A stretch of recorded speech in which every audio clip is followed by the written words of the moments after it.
Well, let's bring you more on the story. We're joined by a parliamentary spokesperson. This is Moloto Mothapo. Mr. Mothapo, good evening to you and thank you for your time. Firstly, let's talk about why the Speaker does not want to have this vote take place in secret.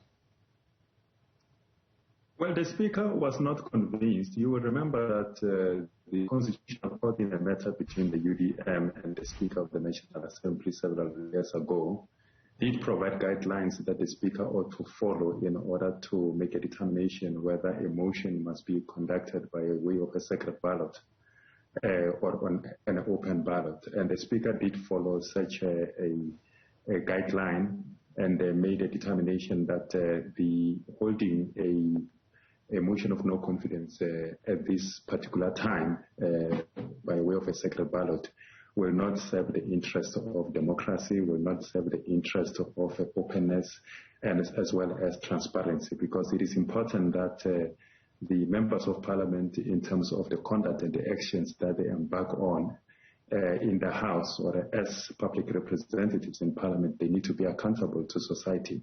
And therefore, accountability becomes extremely difficult or impossible if you are the decisions and actions of members of parliament are taken under a cloud of secrecy. So the Speaker was therefore not convinced that there is any threat to life for members of parliament should they conduct this kind of business by way of transparently or by way of an open ballot. And therefore, a decision for a secret ballot is not something that you can just take lightly. It is something that must be taken under circumstances that are very dangerous and life-threatening to members of parliament, amongst others. When we look at the guidelines that you say the Speaker followed, Mr. Mothapo, is the issue of safety the only thing that is under consideration? So what is encompassed in these guidelines? Yeah, well, there are a number of guidelines. The issue of, a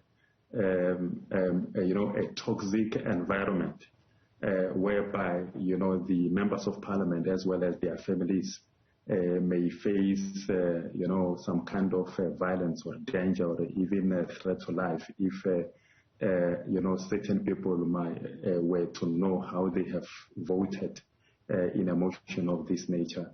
There are quite a number of issues.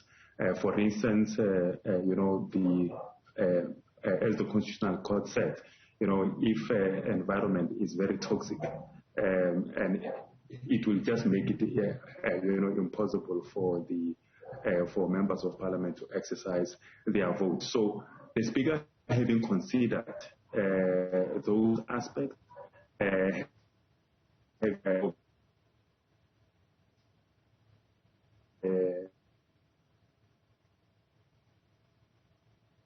he would vote through an open ballot will not serve the interests of our democracy.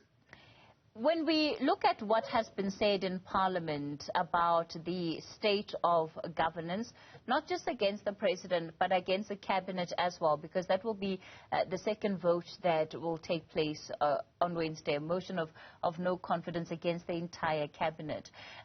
Would you not say that the environment as it is toxic based on just that one criteria that you have given?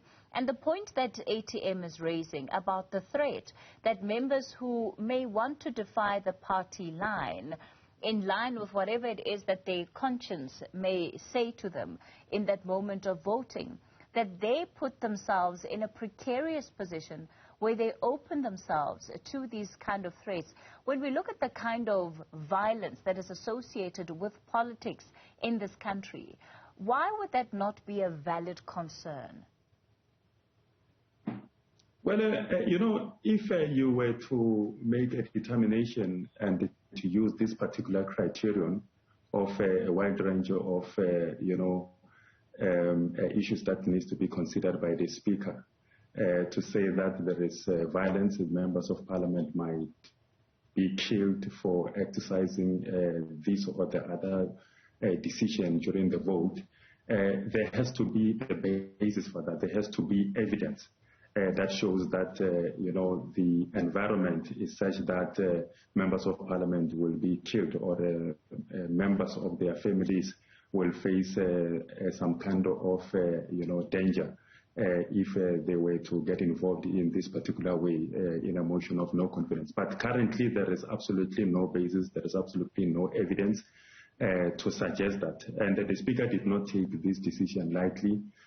She did study the environment and the political situation, and there is absolutely nothing other than the normal political contestations that are taking place, whether within Parliament or within the governing party or any other party that is represented in the National Assembly. So there is absolutely no evidence. If there was evidence that shows that there is an attempt, for instance, on the life of this particular member of Parliament for having said these kind of things in the Assembly or in the committee of the National Assembly or Parliament, then that will really be a basis that the Speaker can be able to consider. But even the ATM itself will be the first to acknowledge that, to concede that there is absolutely no toxic or life-threatening, circumstances that exist in order to warrant such kind of a secret ballot. When we look at Wednesday, then, how are we expecting the two motions to run? Well, they will be scheduled concurrently because that will be, the beginning, for instance, with the ATM vote, because these two motions are different. There is one motion from the Democratic Alliance that deals with the vote of no confidence in the cabinet, excluding the president. So that will be scheduled, and thereafter there will be the scheduling of the motion of no confidence in the president alone. But I must also indicate that the Speaker has received a letter from the ATM following this morning's court dismissing their application, and they have asked the Speaker that their motion should not be considered on Wednesday as previously scheduled until such time that the court, their matter has been dealt with by the court. And that is a request that the Speaker is busy considering at the moment and will make a decision. So if the Speaker does indeed concede to their request, it means that there will be only one motion that will be considered on Wednesday. All right, let's leave it there for tonight. Parliamentary spokesperson Moloto Mothapo.